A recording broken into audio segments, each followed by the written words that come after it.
আল্লাহু আকবার।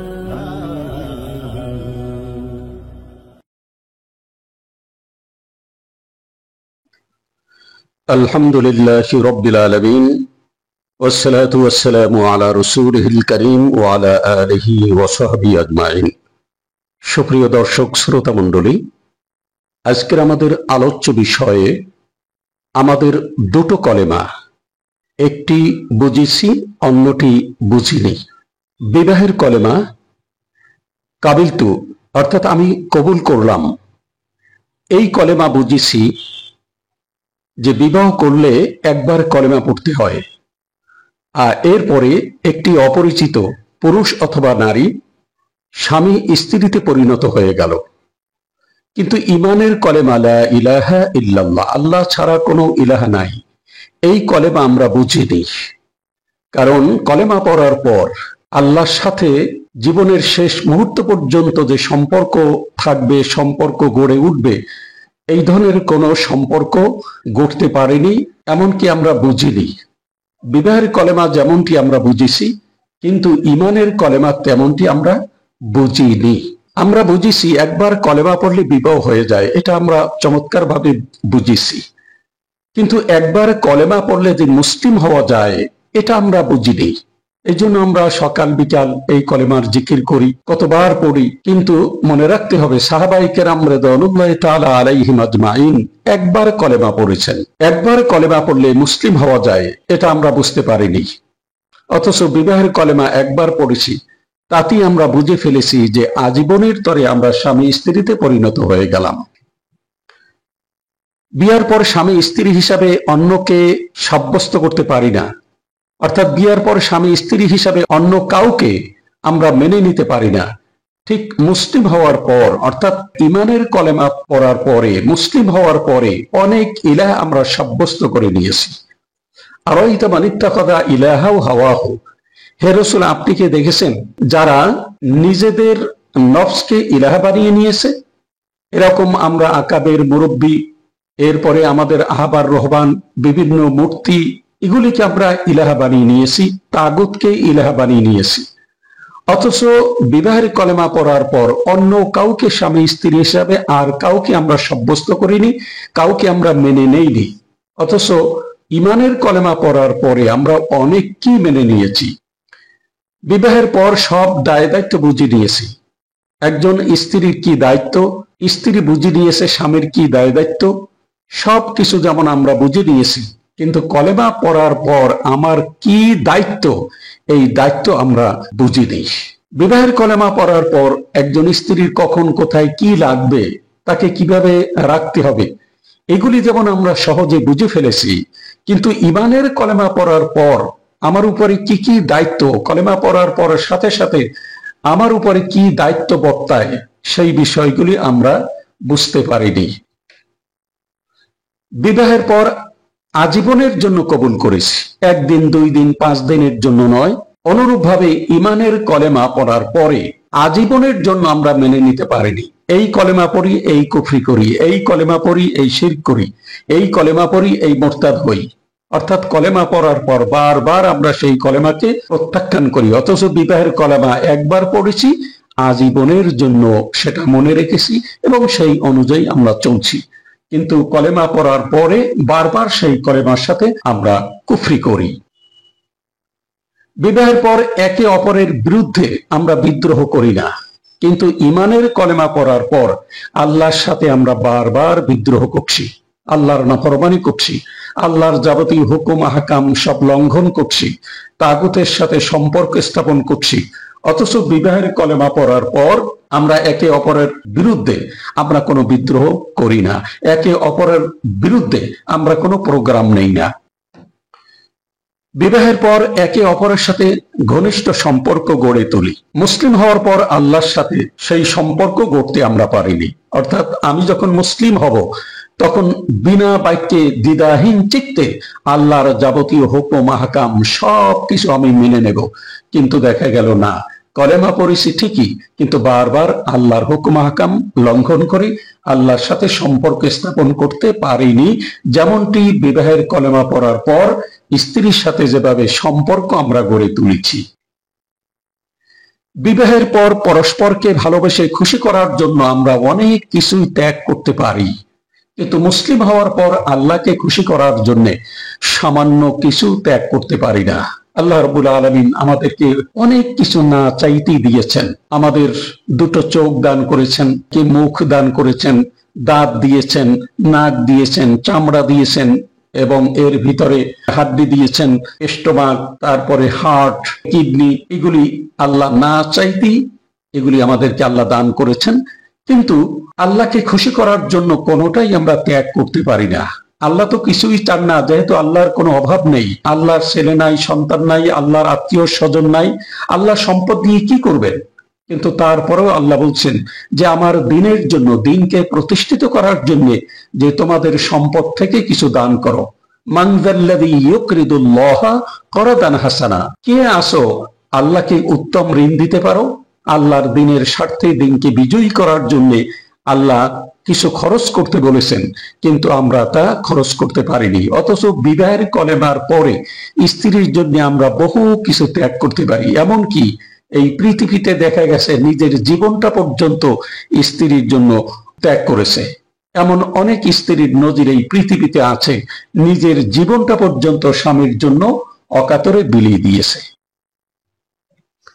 বিবাহের পর দৈনন্দিন কাজকর্মে অনেক পরিবর্তন ঘটে, অথচ ইমানের কলেমা পড়ার পর আগে যেমনটি ছিলাম ঠিক তেমনটি আছি।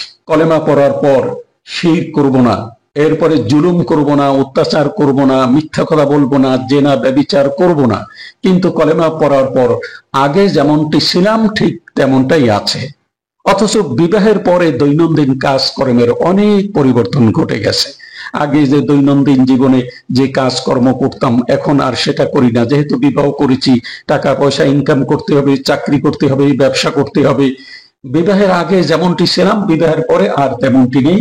কাজকর্মের অনেক পরিবর্তন ঘটে গেছে, কিন্তু কলেমা পড়ার পরে আগে যেমনটি ছিলাম এখনো ঠিক তেমনটাই আছি। কলেমা পড়ার পর কোনো কিছুই পরিবর্তন আমাদের হয়নি।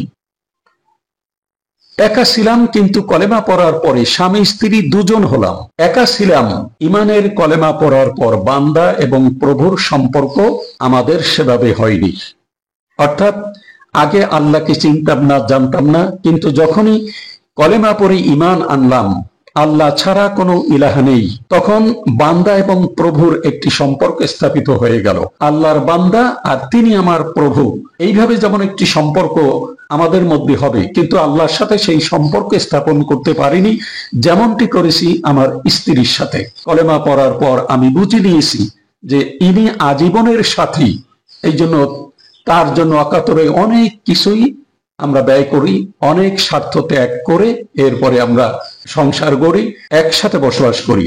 কিন্তু ছিলাম একা। কলেমা পড়ার পরে বান্দা এবং প্রভুর যে সম্পর্ক হওয়া উচিত, এটা আদৌ আমাদের ভেতরে পরিলক্ষিত হচ্ছে না।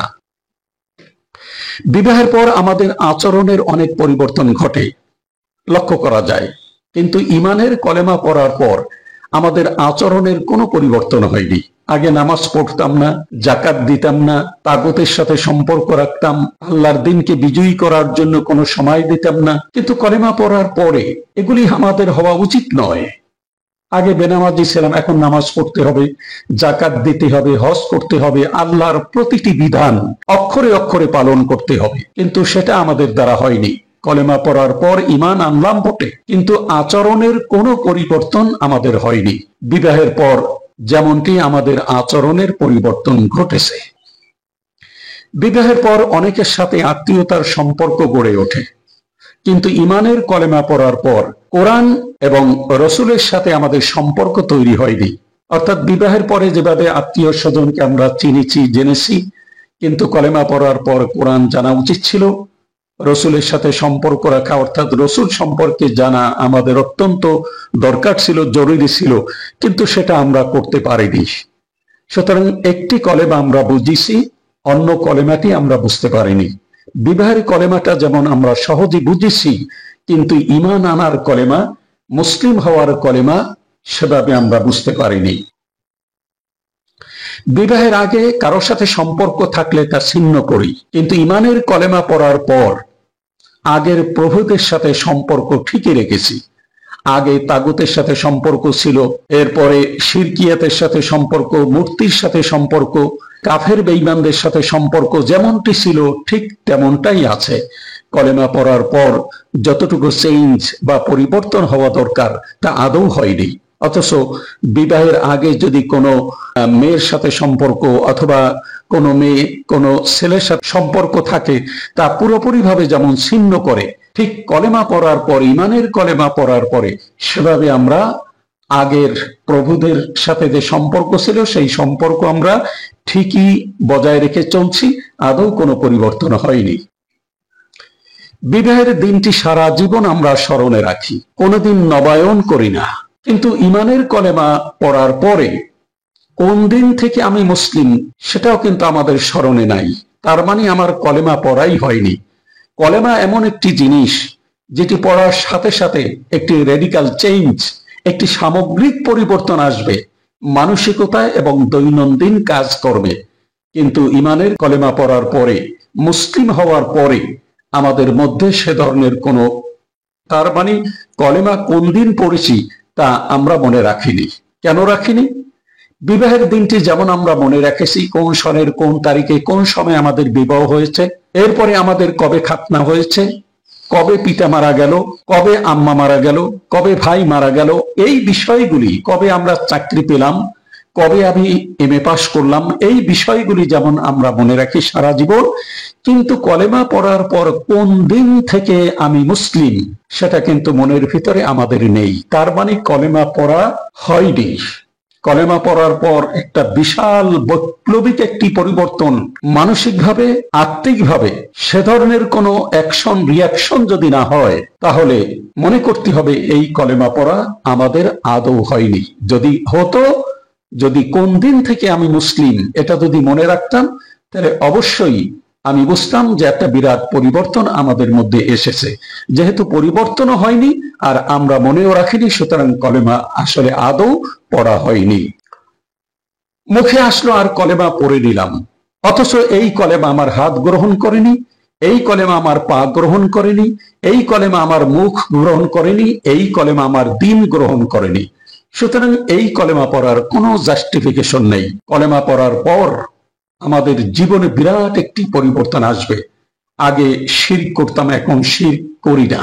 আগে তাগুতের সাথে সম্পর্ক রাখতাম, বন্ধুত্ব করতাম, এখন আর তাগুতের সাথে আমার দূরতম কোনো সম্পর্ক নেই।